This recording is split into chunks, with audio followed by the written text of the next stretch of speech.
Good morning everyone. मैं doctor सुधा मित्तल।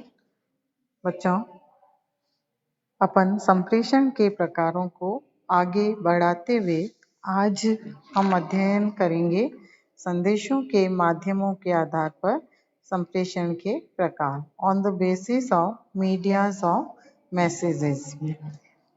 इसमें दो प्रकार के संप्रेषण होते हैं। इसके अंदर विभिन्न प्रकार के संप्रेषण यानी कि 4 प्रकार के संप्रेषण का उपयोग किया जाता है। पहला, मौखिक संप्रेषण, ऑरल कम्युनिकेशन। जब कोई संवाद अथवा सूचना मुख से उच्चारण कर प्रेषित किया जाए तो इसे मौखिक संप्रेषण कहते हैं। अन्य शब्दों में मौखिक संप्रेषण से आशय उस संवाद या संदेश से होता है जिसे मुख के उच्चारण द्वारा प्रेषित किया जाता है, न कि लेखनी के द्वारा, यानी न कि उसको लिखकर। विल्ली एवं हार्टी के अनुसार उच्चारित शब्द संप्रेषण की सबसे अच्छी विधि है, क्योंकि इसमें संकेत एवं वाणी का रूप भी साथ होता है, साथ ही साथ प्राप्तकर्ता प्रश्न भी कर देता है। मौखिक संप्रेषण में इन साधनों या माध्यमों का उपयोग किया जाता है, जैसे टेलीफोन, प्रशिक्षण पाठ्यक्रम, टेलीविजन, साक्षात्कार, रेडियो एवं ट्रांजिस्टर, माय एफएम, संयुक्त विचार विमर्श, भाषण, यात्री प्रतिनिधि, श्रम संघ, सभाएं एवं सम्मेलन आदि। मौखिक संप्रेषण के कुछ लाभ या गुण हैं, इसके एडवांटेज हैं। इसमें समय एवं धन की बचत होती है, क्योंकि लिखने, टाइप करने एवं उन्हें प्रेषित करने की आवश्यकता नहीं होती है। यह व्यक्तिगत प्रभाव से पूर्ण होता है, इसलिए यह अधिक प्रभावशाली होता है। मौखिक संदेश अधिक बोधगम्य होता है। इसमें संदेश के स्पष्टीकरण, प्रतिक्रिया एवं प्रभाव का शीघ्र अनुमान लगाया जा सकता है। मौखिक संदेश में सुविधाजनक ढंग से परिवर्तन किया जा सकता है। अल्पकालीन स्थिति में कार्य में प्रगति लाने के लिए मौखिक संदेश अधिक प्रभावशाली होते हैं। प्रत्यक्ष संपर्क से कार्य करने के प्रति जागरूकता उत्पन्न करके उत्पादकता बढ़ाई जा सकती है। मौखिक संप्रेषण में व्यक्तिगत संपर्क स्थापित कर श्रमिकों या कर्मचारियों के प्रति रुचि जागृत की जा सकती है। इसमें कर्मचारियों का मनोबल बढ़ाया जा सकता है, और जब निम्न वर्ग को अपने विचार प्रकट करने का अवसर दिया जाता है तो उनमें प्रबंधकीय प्रतिभा जागृत होती है। मौखिक संप्रेषण की कुछ हानियां या इसके दोष भी हैं, डिसएडवांटेज और डिमेरिट्स। इसमें अस्पष्टता का भय बना रहता है, क्योंकि प्रेषक द्वारा शब्दों का उच्चारण एवं संदेश स्पष्ट नहीं होता है। कभी कभी प्रेषक एवं प्राप्तकर्ता के बौद्धिक स्तर में अंतर होने पर भी प्राप्तकर्ता की बात समझ में नहीं आती है। यह लिखित साक्ष्य नहीं होता है। ऐसी दशा में आवश्यकता पड़ने पर किसी भी बात को प्रभावित करना कठिन हो जाता है, और यह लंबे संदेशों के लिए भी अनुपयुक्त होता है। इसमें मानवीय स्वभाव का बहुत प्रभाव पड़ता है, इसलिए वह अपने हित बात को सुन लेता है और दूसरे के हित की बात को याद नहीं रखता है। ऐसी दशा में मौखिक संप्रेषण की उपयोगिता घट जाती है। मौखिक संदेश अस्थायी होते हैं, इसलिए उनका अभिलेख संभव नहीं है, और यह प्रेषित को अनुत्तरदायी भी बना देता है। सेकंड इसका प्रकार है लिखित संप्रेषण, रिटन कम्युनिकेशन। लिखित संप्रेषण का अभिप्राय ऐसे संप्रेषण से है जिसमें संदेश का संप्रेषण लिखित रूप से किया जाता है। अन्य शब्दों में लिखित संप्रेषण में सूचनाएं आदि मौखिक न दी जाकर लिखित रूप में दी जाती हैं। लिखित संप्रेषण का प्रयोग अधिकतर संगठन के उच्च अधिकारी करते हैं। सूचनाओं का आदान प्रदान लिखकर करते हैं। ज्यादातर औपचारिक होते हैं और ये उन दशाओं में दिए जाते हैं जबकि संदेश लंबा हो, स्थायी प्रकृति का हो एवं अनेक व्यक्तियों से संबंधित हो। लिखित संप्रेषण में अनेक साधनों या माध्यमों का उपयोग किया जाता है, जैसे पत्र व्यवहार, कार्यवाही सूक्ष्म, संगठन अनुसूचियां, स्मरण पत्र, कार्यक्रम प्रपत्र, प्रतिवेदन, वार्षिक प्रतिवेदन, बुलेटिन, गृह पत्रिकाएं, राजकीय प्रकाशन, सुझाव परियोजनाएं एवं नीति पुस्तिकाएं आदि। लिखित संप्रेषण के कुछ लाभ या इसके एडवांटेज हैं, जैसे यह एक स्थायी अभिलेख होता है। लिखित संप्रेषण अधिक स्पष्ट होते हैं। यदि किसी कारण पक्षकारों के मध्य विवाद उत्पन्न हो जाए तो इसको साक्ष्य के रूप में प्रस्तुत किया जा सकता है। इसका प्रभाव अधिक स्थायी होता है। यही नहीं, इसमें संदेश प्राप्तकर्ता को संदेश पर सोच विचार करने का लंबा समय एवं पर्याप्त अवसर भी मिलता है, जिससे संदेश का उचित प्रत्युत्तर भी दिया जा सकता है। यह विस्तृत संदेश देने के लिए उपयुक्त होता है।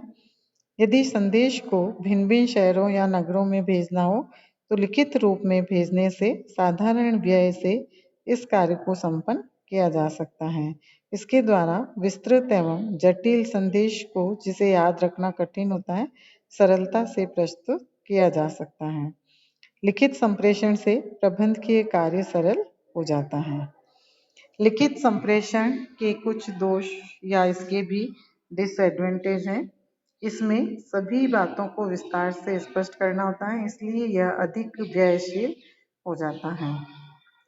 एक बार संदेश को लिखने के पश्चात यदि इसमें संशोधन या परिवर्तन की आवश्यकता हो जाए तो वह बहुत उसमें बहुत कठिनाइयाँ आती हैं और इसके अलावा खर्चा भी अधिक आता है। इसे गोपनीय नहीं रखा जा सकता है।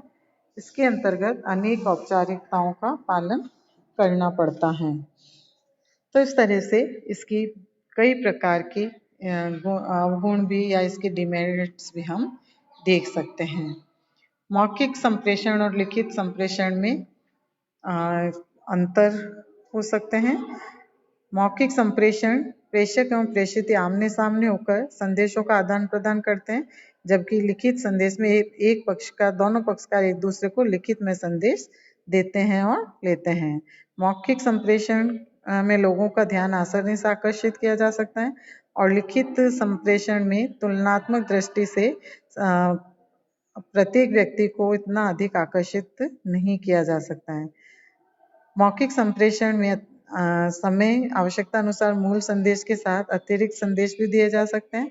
लिखित संप्रेषण के अंतर्गत इस प्रकार की व्यवस्था नहीं होती है।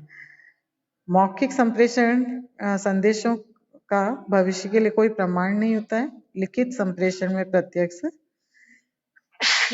प्रमाण होता है। मौखिक संप्रेषण कम समय लगता है क्योंकि संदेश प्रेषक और प्रेषित को क्रमशः सुनाना और सुनना होता है, जबकि लिखित संप्रेषण में इसको तैयार करना, भेजना और इसमें पर्याप्त समय लग जाता है। परिवर्तन मौखिक संप्रेषण करते समय पूर्ण विचार किए गए संदेशों में तुरंत परिवर्तन किया जा सकता है, जबकि लिखित संप्रेषण में तत्काल परिवर्तन संभव नहीं है। संकेतों की अभिव्यक्ति मौखिक संप्रेषण में हाव भाव आसानी से अभिव्यक्त किया जा सकता है, जबकि लिखित संप्रेषण में इस प्रकार के हाव भाव या संकेतों का अभाव रहता है। इसी प्रकार से इसमें लिखित संप्रेषण प्रेषक प्रेषित को संदेश विस्तृत रूप में स्पष्ट कर सकता है, जबकि लिखित संप्रेषण के अंदर मौखिक बात को लेखनीबद्ध करना संभव नहीं है। इसको मौखिक संप्रेषण को दोहराते समय पूर्व संदेश का संदर्भ होना संभव नहीं होता है, जबकि लिखित संप्रेषण का भविष्य में इसका रेफरेंस दिया जाता है। मौखिक संदेश की प्रभावशीलता अस्थायी है, लिखित की प्रभावशीलता स्थायी होती है। आपसी सहयोग अनौपचारिक बनाकर इसमें आपसी सहयोग बढ़ाया जा सकता है और लिखित संप्रेषण में औपचारिकता का अधिक अंश रहता है। इसी प्रकार संदेहों का निवारण मौखिक संप्रेषण द्वारा संदेश से संबंधित संदेहों का निवारण तुरंत किया जा सकता है, जबकि लिखित संप्रेषण से उत्पन्न होने वाले संदेहों का निवारण तुरंत नहीं किया जा सकता है। प्रतिक्रिया की जानकारी श्रोताओं की प्रतिक्रियाओं की जानकारी आसानी से हो जाती है, जबकि लिखित संप्रेषण में प्रतिक्रिया की जानकारी करना कठिन है। प्रत्युत्तर मौखिक संप्रेषण का तत्काल प्रत्युत्तर प्राप्त किया जा सकता है, जबकि लिखित संप्रेषण के प्रत्युत्तर को प्राप्त करने में समय लगता है। तो ये विभिन्न प्रकार के अंतर हम दोनों में देख सकते हैं। इसके बाद तीसरा जो प्रकार है सांकेतिक संप्रेषण, जेस्चरल कम्युनिकेशन। सांकेतिक संप्रेषण को अमौखिक संप्रेषण, नॉन वर्बल कम्युनिकेशन भी कहते हैं। जैसा कि नाम से स्पष्ट होता है कि यह एक प्रकार का ऐसा संप्रेषण है जिसके अंतर्गत संदेश प्रेषक न बोलता है और न लिखता है, अपितु अपने संकेतों, इशारों, हाव भावों से संदेश पहुंचाता है। अन्य शब्दों में यह संप्रेषण की एक ऐसी प्रक्रिया है जिसमें एक व्यक्ति दूसरे व्यक्ति तक बात पहुंचाने के लिए इशारों से, हाव भावों से, मौन रहकर, शारीरिक मुद्राओं एवं चेहरे की अभिव्यक्ति आदि का प्रयोग करता है। तो रेमंड ने कहा है कि संप्रेषण में वे सभी माध्यम सांकेतिक संप्रेषण के अंतर्गत शामिल होते हैं जो न लिखित है और न ही मौखिक शब्दों में व्यक्त है। सांकेतिक संप्रेषण में अनेक संकेतों का प्रयोग किया जाता है, जैसे खुशी प्रकट करने के लिए पीठ थपथपाना या मुस्कुराना या हाथों का इशारा करना या मंद मंद मुस्काना। इसके विपरीत नाराजगी की दशा में मुंह बनाना या माथे पर सलवटें आ जाना या मुंह मोड़ना, पीठ फेर लेना, ऊंचा बोलना या क्या है कहना आदि।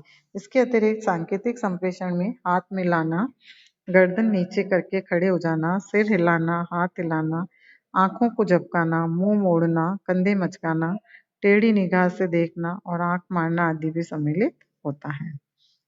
चौथा इसका प्रकार है दृश्य श्रव्य संप्रेषण, ऑडियो विजुअल कम्युनिकेशन। दृश्य श्रव्य संप्रेषण का आशय ऐसे संप्रेषण से है जिसमें संदेश की विषय सामग्री न केवल स्पष्ट दिखाई जाती है बल्कि उसके बारे में सुनाया भी जाता है। अन्य शब्दों में हम कहें तो संप्रेषण के जिस प्रकार में चित्रों, हाव भावों, संकेतों, मौखिक एवं लिखित संप्रेषण माध्यमों का सम्मिश्रण देखने को मिलता है उसे दृश्य श्रव्य संप्रेषण कहा जाता है। दृश्य श्रव्य संप्रेषण में अनेक साधनों या माध्यमों का उपयोग किया जाता है, जैसे टेलीविज़न, फिल्में, वीडियो कैसेट, इंटरनेट, सीडी, चित्रों, मूवी कैमरे, टेप रिकॉर्ड, मोबाइल फोन आदि। तकनीकी उपकरणों के उत्पादन एवं विक्रय, विज्ञापन, शिक्षण कार्यक्रमों आदि में दृश्य श्रव्य संप्रेषण का उपयोग किया जाता है। इस प्रकार से ये विभिन्न प्रकार के संप्रेषण का अध्ययन हमने किया और विभिन्न प्रकार के संप्रेषण के माध्यम से किसी भी संगठन के अंतर्गत समय समय पर प्रबंधकों के द्वारा कर्मचारियों के मध्य संदेश या सूचनाओं का आदान प्रदान किया जाता है। धन्यवाद बच्चों।